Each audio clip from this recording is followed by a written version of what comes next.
গাজরের পায়েস এভাবে বানালে যারা পায়েস পছন্দ করে না তারাও হাত চেটে পুটে খাবে আর সবাই প্রশংসা করবে। এটা কে বানিয়েছে, তাকে অবশ্যই পুরস্কার দেবে। বন্ধুরা, আজকে আপনাদের রান্না করে দেখাবো গাজরের পায়েস। সবাই তো গাজরের হালুয়া খেয়েছেন, কিন্তু আজকে এক মজার রেসিপি, সেটা হচ্ছে গাজরের পায়েস। এর জন্য আমি ফার্স্টে গাজরগুলো গ্রেড করে নিয়েছি। আমি এখানে 3টা পরিমাণ গাজর নিয়েছি, অনেকগুলো হয়েছে। কিন্তু আমি এখানে রান্না করবো 2 কেজি দুধের জন্য। দুধ আমি আলাদা জ্বালাই নিচ্ছি আগে। দেখছেন কি সুন্দর সর পড়েছে। যেহেতু গাজরটা ভেজে নেবো এই জন্য কড়াই নিয়েছি। এই জন্য ফার্স্টে ঘি দিয়ে নিলাম। এটা বাসায় বানানো খাঁটি ঘি, স্মেলটা অনেক সুন্দর।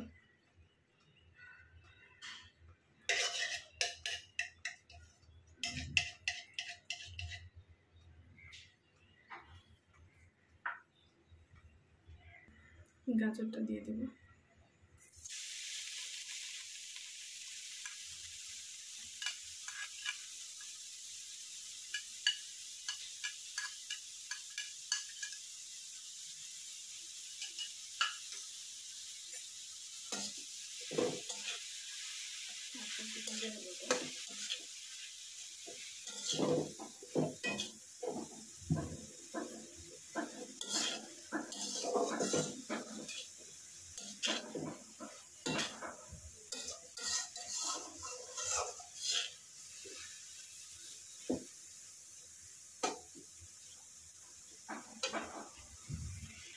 ভাজতে ভাজতে কমে গেছে, একদম কমে গেছে।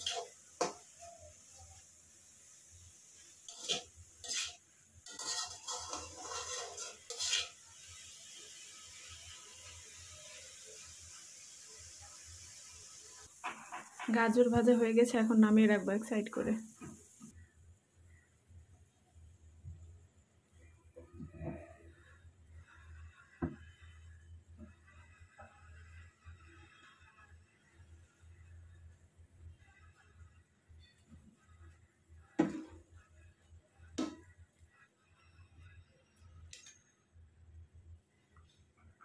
আমি একটু পোলার চাল অ্যাড করব মিক্সচারটা ঘন করার জন্য, তাহলে খেতে স্বাদ লাগবে পোলার চালের ঘ্রাণে। এটা আমি আমার মতো করে রান্না করছি। হঠাৎ করে মনে হলো যে আজকে গাজরের পায়েস করি। দুধটা অনেক ভালো।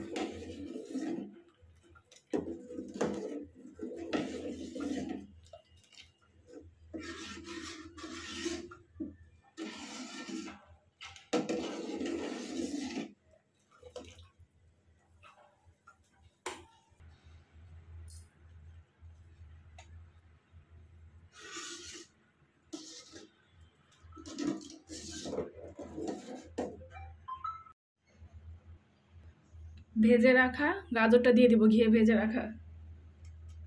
দুধ একবারে কমে গেছে এখন।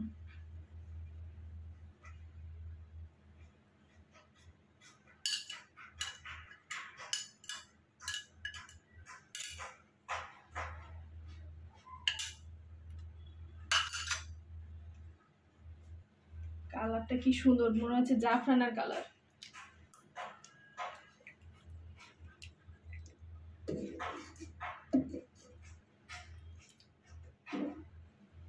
আস্তে জালে হতে থাকবে।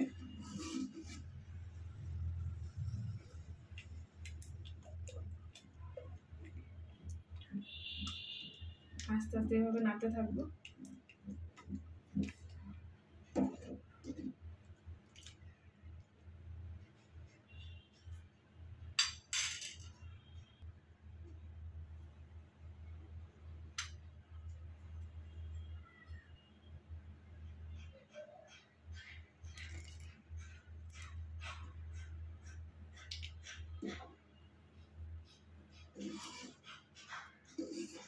অনেকটাই হয়ে আসছে পায়েস।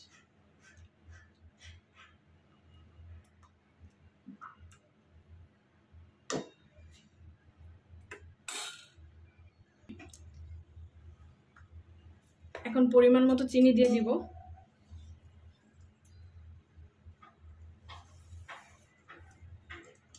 চিনিটা আসলে যে যার মতো, যে যতটুকু মিষ্টি খাবে সে সেই পরিমাণেই দেবে।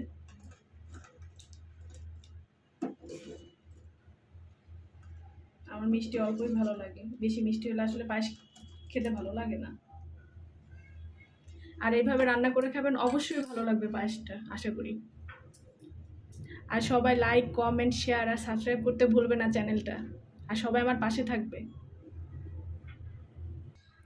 এখন আমি এখানে কাজু, পেস্তা, কাঠবাদাম আর অল্প পরিমাণে কিশমিশ দিয়ে দেব।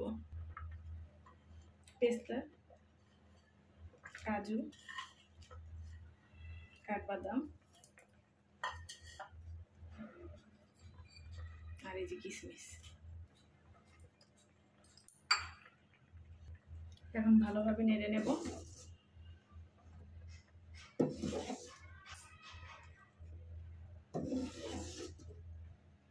আর যদি বাদামের সমস্যা হয়, বাদাম না দিলেও চলবে।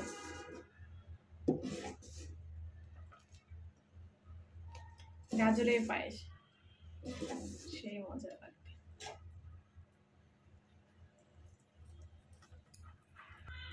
পায়েস হয়ে গিয়েছে,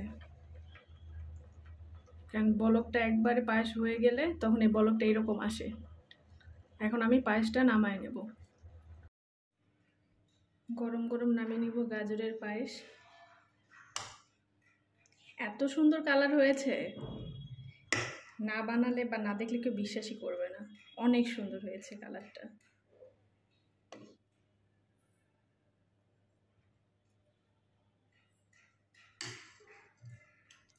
আর ডেকোরেশনের জন্য একটু বাদাম ছিটিয়ে দেব।